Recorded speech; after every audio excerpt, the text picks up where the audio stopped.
पोते ने दादा की फ़ोटो ये कहकर बाहर रख दी कि मेरा एल्बम है नया नया, ये तस्वीर पुरानी है।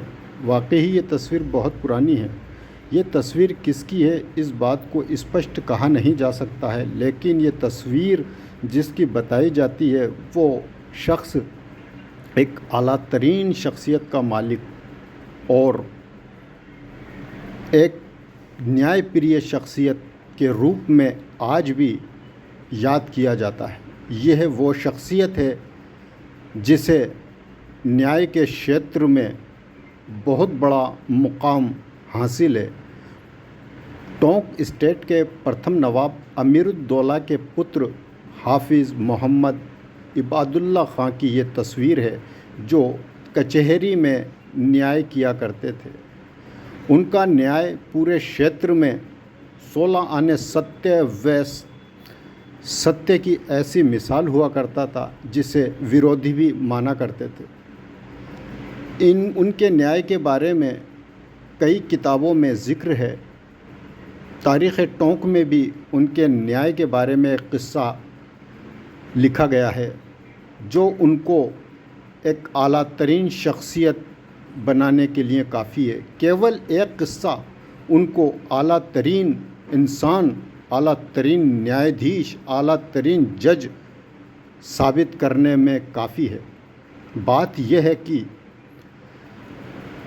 हाफिज़ मोहम्मद इबादुल्ला खां जब कचहरी में न्याय करने जाया करते थे तो अपने गले में एक सोने का हार डालकर जाया करते थे।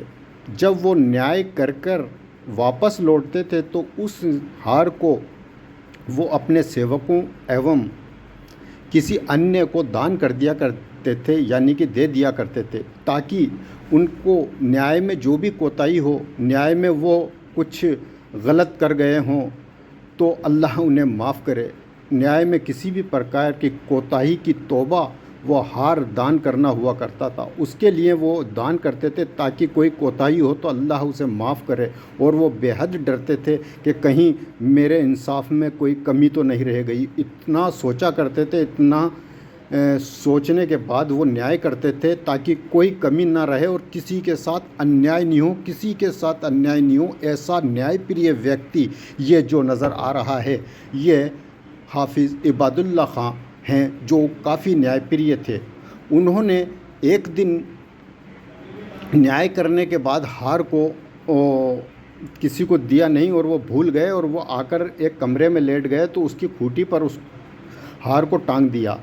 जब उन्होंने हार को टांगा और उसके थोड़ी देर बाद उनको हल्की सी नींद आ गई। वो कमरे में लेट गए, लेकिन उनकी नींद कच्ची थी क्योंकि उन्होंने अभी खाना नहीं खाया था। खाना खाने के बाद वो गहरी नींद लेकर सोया करते थे, उनकी नींद कच्ची थी। इस दौरान एक सेवक उनके कमरे में आया और उसने हार को देखा और अपनी जेब में रख लिया।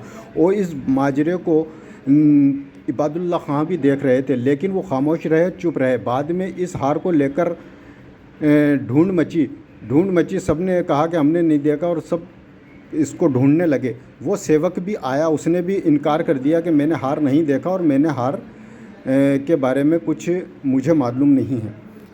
लेकिन इस माजरे को नवाब के पुत्र इबादुल्ला खां देख चुके थे।